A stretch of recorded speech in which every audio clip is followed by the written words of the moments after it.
আসসালামু আলাইকুম। এটা হচ্ছে একটা পেঁয়াজের ক্ষেত। তো আমরা সবাই পেঁয়াজের একটা বিষয় নিয়ে খুবই আতঙ্কিত। সেটা হচ্ছে যে পেঁয়াজের আগা পুড়ে যাচ্ছে বা আগা মরে যাচ্ছে। এটা আসলে এক ধরনের পার্পল ব্লস রোগ।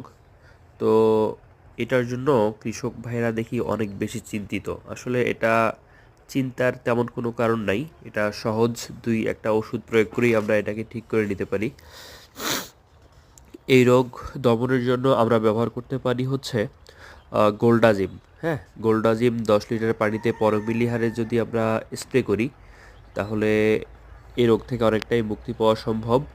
এর সঙ্গে যদি আমরা দিতে চাই তাহলে আমরা কপার ব্লু স্প্রে করতে পারি। হ্যাঁ, কপার ব্লু 10 লিটার পানিতে সর্বোচ্চ 30 থেকে 40 গ্রাম পর্যন্ত আপনারা ব্যবহার করতে পারবেন।